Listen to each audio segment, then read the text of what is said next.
दिल्ली में supreme court के वरिष्ठ अधिवक्ता रणधीर लाल शर्मा ने आज पत्रकारों को संबोधित करते हुए कहा कि आरक्षण जाति के आधार पर नहीं बल्कि आर्थिक आधार पर होना चाहिए।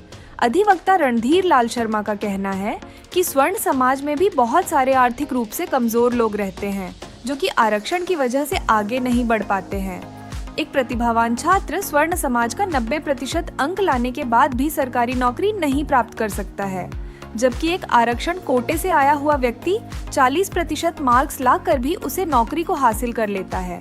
इसके विरोध में अखिल भारतीय ब्राह्मण महासंघ की ओर से संघ के राष्ट्रीय कानूनी अध्यक्ष अधिवक्ता रणधीर लाल शर्मा ने सरकार से अपील की है कि संसद में आरक्षण बिल को संशोधित करके जाति आरक्षण को हटाया जाए और आर्थिक रूप से कमजोर लोगों को आरक्षण में शामिल किया जाए, जिसके लिए पूरा स्वर्ण समाज और पूरे देश के लोग सरकार का आभार व्यक्त करेंगे।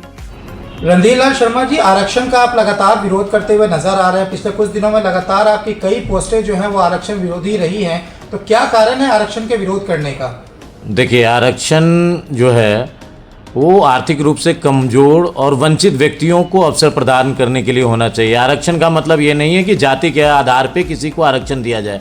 और दूसरी बात है कि आज के समय में जो ये संविधान था, आज हम कई डिकेड से आगे बढ़ चुके हैं और उस व्यवस्था के बावजूद भी आरक्षण की व्यवस्था उसी नीतियों से चलती आ रही है। तो एक खास वर्ग है जो सावर्ण वर्ग है, भूमिहार हैं, राजपूत है, ब्राह्मण है, कास्ट हैं, वैश्य हैं, इन सबको इस गलत नीति के चलते बहुत सारी चीज़ों के लिए ये देखना पड़ रहा है कि वो जो मेरिटोरियस बच्चे होते हैं वो आरक्षण का शिकार हो रहे हैं। और जो व्यक्ति, जो एक वर्ग है, वो उसको आरक्षण दीजिए, लेकिन आरक्षण का एक रूल होना चाहिए कि जब किसी का पिताजी कोई ब्यूरोक्रेट्स है, किसी का फादर सांसद है, किसी का, उसने आरक्षण का लाभ ले लिया, लेकिन वो 4 पीढ़ियों से आरक्षण का लाभ लिए जा रहे हैं, ऐसा नहीं होना चाहिए। आर्थिक रूप से आरक्षण देना, आर्थिक रूप से आरक्षण के नियमों को तय करना ही संविधान का पहला प्रारूप है। लेकिन यहाँ सब कुछ इन लोगों ने, जो वर्ग है, उनकी एक दिशा बदल गई। अब आरक्षण में क्या है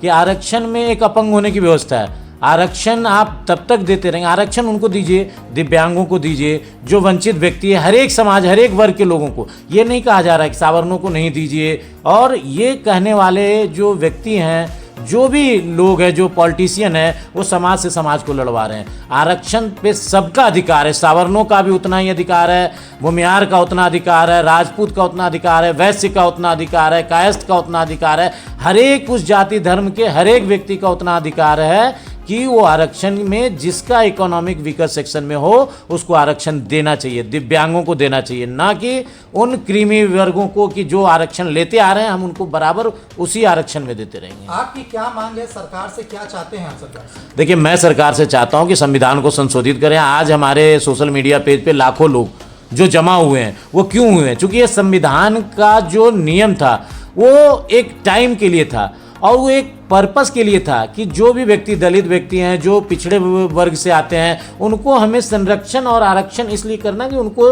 देना चाहिए। अब आप 12th तक दीजिए, सबको फ्री पढ़ाइए, सरकार की एजुकेशन पॉलिसी फ्री होनी चाहिए। लेकिन एक व्यक्ति जो कई वर्षों से उनके पिता दादा सब आरक्षण का वो फ़ायदा लेते जा रहे हैं, और एक व्यक्ति जो 90% दिन रात पढ़ के, जो जनरल वर्ग के बच्चे हैं, वो कोई काम नहीं करके उनको रिजर्वेशन के बात पे हटाया जा रहा है। तो ये तो संविधान को और पूरे देश को आग में झोंकने की तैयारी हो रही है।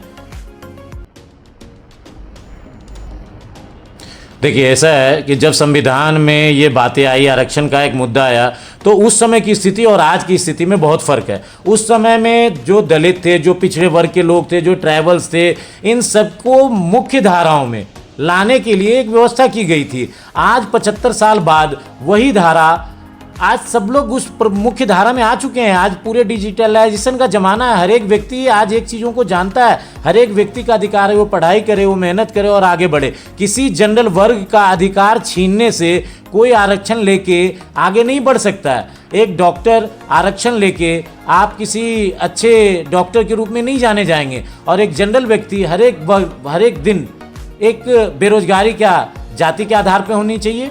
क्या आर्थिक रूप से शिकार व्यक्ति का चयन जाति के आधार पे होना चाहिए? नहीं।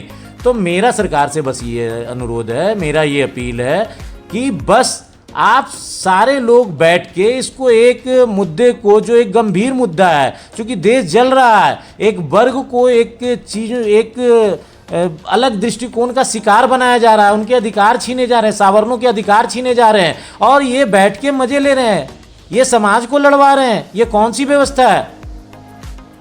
तो इसको संशोधित किया जाए और आर्थिक रूप से जो व्यक्ति कमजोर है, किसी भी धर्म का हो, किसी भी जाति का हो, उसको जो है सो कि आरक्षण दिया जाए, दिव्यांगों को दिया जाए, लेकिन आरक्षण के नाम पे किसी को अपंग नहीं बनाया जाए, और किसी का, सावरनों का आरक्षण के नाम पे कुंठित ना किया जाए, उनको कुचला ना जाए। क्योंकि आज के डेट में सावर्ण जो है वो भी गरीबी से जूझ रहे हैं। बीपीएल का जब ये जनगणना आता है, बीपीएल आता है, उसमें कई ऐसे सावर्ण हैं, कई ऐसे वर्ग के लोग हैं जो भूमिहार हैं, राजपूत है, वैश्य, कायस्थ है, ये सब लोग जो हैं गरीबी में जूझ रहे हैं। क्या इनको आरक्षण नहीं मिलना चाहिए?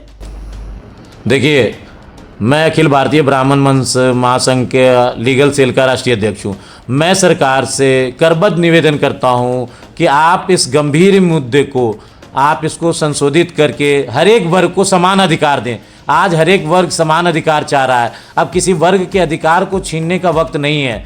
अगर जो सर्व वर्ग को समान अधिकार मिलेगा, तभी भारत एक विकसित देश बनेगा। जय हिंद।